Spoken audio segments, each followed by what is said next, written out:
Welcome to the Thursday edition of the Don Cherry's Grapevine podcast. So again, if you like it, make sure you subscribe or follow us.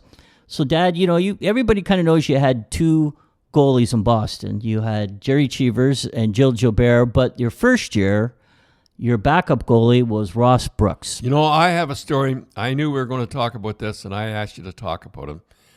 Is Ross Brooks. It was unbelievable. I started looking at his record. It was unbelievable. When he was trying to make the National Hockey League, there were six teams. 6 goalies were all Hall of Famers. And there's no way you're breaking in then. So he went down and he played in the American Hockey League. And he was in the American Hockey League and he was back up there and he did pretty good. And in 1971, he was out of hockey. He couldn't get a job anywhere. And he wrote every team in the National Hockey League.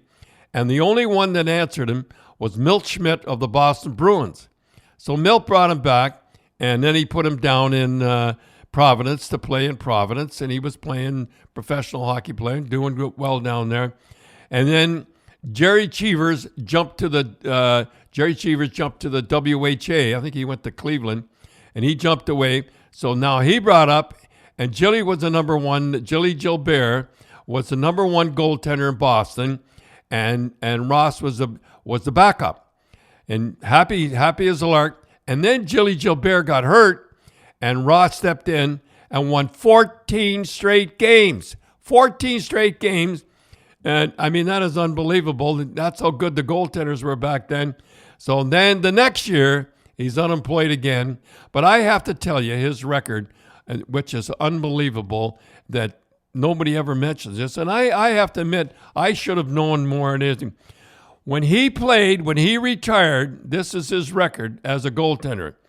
37 wins, 7 losses, and 6 ties.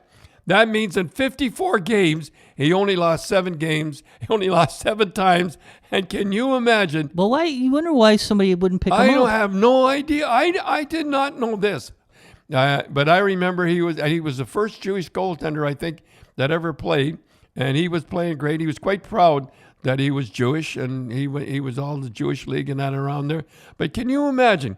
37 wins, 7 losses, and 6 ties. Unbelievable. Ross Brooks. And here I had him in the organization. I should have brought him to Colorado when I had Hardy Astrom.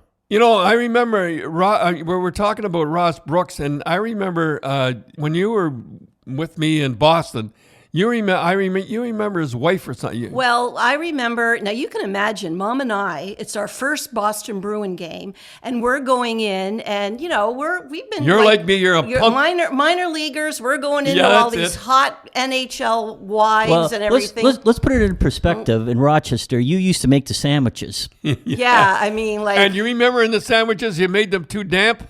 Oh, I remember. Well, we were on a very limited budget in Rochester. We were Rochester Americans. Yeah. And I was part of the caterer for the press. And I made, remember those beautiful finger sandwiches with deviled ham and egg salad. And then I'd put tea towels over them to keep them moist. And then I'll never forget, there was one reporter, and he complained that the tea towels were too damp and that the finger sandwiches were soggy. Well, you were so upset that you banned him from the dressing room, and no one was to talk to him anymore I didn't ban him from the dressing room. I just said nobody talked to him anymore. Well, that's just as bad. Anyhow, that's what punker we are. You used to make the sandwiches. And there we are in our so I remember we're going into my mom and I, of course, we were like, but what do we wear in our cloth coats? So we did walk in, and we ran into Mrs. Sinden and Mrs. Brooks, and they said, come on, Rose, we sit in our, and Mom goes, well, where are you? Why aren't we going to the wives' room? And she goes, oh, Rose, you don't want to go in there. You sit with us. Mom goes, no. Well, let me explain how your mother got used to sitting with the rest of the wives.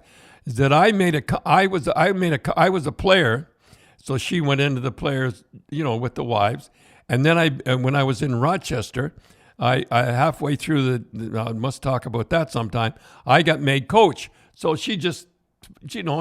There was no distinction in those days between the wife being the coach and the player. Yes, there was, Cindy. Yes, on other teams, the wives never. It was the big thing was that Rose stayed in the dressing room with the wives because that's where she was. I was a player at the time, and I got made coach, and it was no difference. You just stayed in the wives. So that's right. That's how, and you people never knew the difference. And when you went to Boston, you thought, well, I'll just go with the wives. Yeah, there wasn't that distinction between the players' wives and the coaches' wives. So we went into the den. I think they thought we went in, and it was really interesting. First thing I remember is that we had our cloth coats on, and it was like the rack of fur coats was unbelievable. And you know, it's funny. I jump in, I say this, and keep your train of thought. Is that when I first said to Rose, I was going to coach the Boston Bruins, she's, oh, what'll I wear? What do you wear? That's exactly it. Well, that's what you think of. And I remember the big coat. This was what? This was the 70s. The big coat then was a lynx coat. Lynx coats were big. Now, you can imagine probably one of the worst coats you could get was a lynx coat. Beautiful, though. Lynx coat. And I remember Gilly Gilbert's wife, before she put it on, she had it on and she had black pants on, and all she did was complain about how a lynx coat shed. So she was taking all this hair off, and I'm going, geez, who knew? Mink doesn't shed, lynx does. The things you learn in the wives' room. Who knew? Fox, mink, the whole deal. So do you have sandwiches in that in there? Well, the interesting thing is, it was two tiers. There was an upstairs and a downstairs. So of course we walked in and we go, gee, this is the big NHL. Where's all the food? Of course, Mom and I are very food orientated. Oh, and the wives downstairs, which we soon learned was girlfriends and maybe the third and fourth line, said, well, the food and the drinks are That's upstairs. where you guys sat. That's where we sat. And so there was a different hierarchy. Oh, my dear. There was a pecking. Learning something new here. Oh, it was, Mom and I were taking it all in, the dynamics of what was going on. And Mom says, well, all the food's upstairs. Why don't you? No, we don't go upstairs. So we just sat there and all. So eventually we did go up, and Mom brought some of the food down, but we could see it was the same wives bringing the food. So Mom decided that we were all going to take turns and bringing the food in, the hors d'oeuvres. So don't think, I don't know if many women are listening to this podcast, but there's a big thing on who could outdo each other with the hors d'oeuvres. And if someone said, oh, Rose, this is a wonderful dip. Can I have the recipe? That was it. If you got asked for the recipe. So I could go on and on about the wives' room. I think don't go on too much. No. I think I could tell you stories, but I think the interesting thing, though, would you say? Because I remember going in there occasionally, and you could tell there was tension. There was always tension. I'm learning all this, but I didn't know that. You could tell. But there was the hierarchy. Oh, and you know it. We won't say who, but there were certain people that were upstairs, and there was the food. And then the second year, Jerry came, and Betty Cheevers came, and Betty and Mom were good friends because you guys played in Rochester. Right. So we could, they had parties at each other's house, and they were like old friends. Right. And Mom and Betty straightened that out pretty quick. Well, the thing is, yes, you have to realize, because normally a player coming in, or a player or a goalie's, you are, you got to know your place. If you just got traded to the team, you don't have a big yap in the dressing room. Sort of like the dressing room, right, Dad? I mean, I don't know. My first year was like you could have had Mickey Mouse behind the bench. Well, this is it. You have to know your position. But what happened was, when Betty Cheevers came back, she was from the old school. She had already won Stanley Cups with the Bruins, so she was the queen bee coming back. Now, normally she would have gone upstairs, but because her and Mom were good friends in Rochester, she hung up downstairs.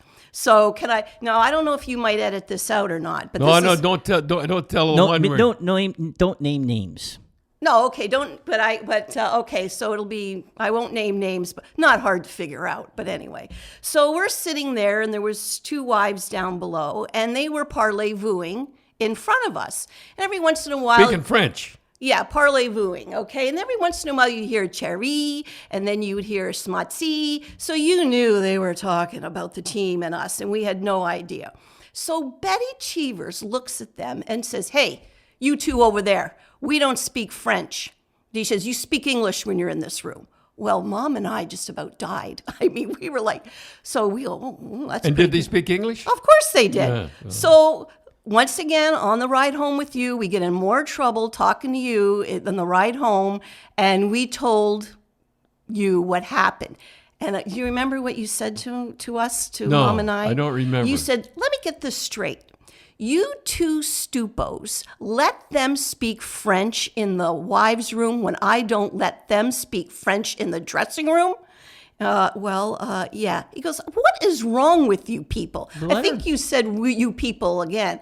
And so Mom and I said, we learned then we really have to edit what we tell you, what goes on in the dressing room. You didn't. You told me about Hank Noack. No, well, I know. Well, we did. We thought we learned, but Did I we tell stumbled. that story about Hank Noack? No, that's We think we told that already. Yeah. the optional practices. But I remember too, like I remember that it was like the food was upstairs. Right. And you didn't bring it down, and Mom and Betty changed that all up. Yeah, like we would then have some of it upstairs, some of it downstairs. And what happened was it got to be that the cool part was to be downstairs because you got to realize if the game starts at 7, you get there so friggin' early at 5 o'clock, what are we supposed to do? We could only gossip and talk so much. I'm glad I didn't know all this stuff that was going on. So what we did was we started euchre games. And that's when we played euchre. And you had to be in the inn to play the euchre game. And we talked just as much and gossiped. And you wouldn't want to be the person that didn't get in those euchre games because basically if you didn't come to the game, we'd probably end up talking about you. So it was a lot of fun in the wives' room. Mom and I, we really had a good time. So I will ask this question. Did the wives look at the girlfriends differently than other wives? Well, there was degrees of girlfriends, okay? There was like, if you were a casual date, there's no way you're going to come in the wives' room. But there was a couple of the girlfriends that were steady girlfriends, and we all know the story about the one about your penalty killer that got broken up with and was slouching around. No, I don't think we told that story. You should tell that story. That's a good one. Well, she was a regular girlfriend, and she told me, because we got to face it, I was 18. I was almost the same age as her.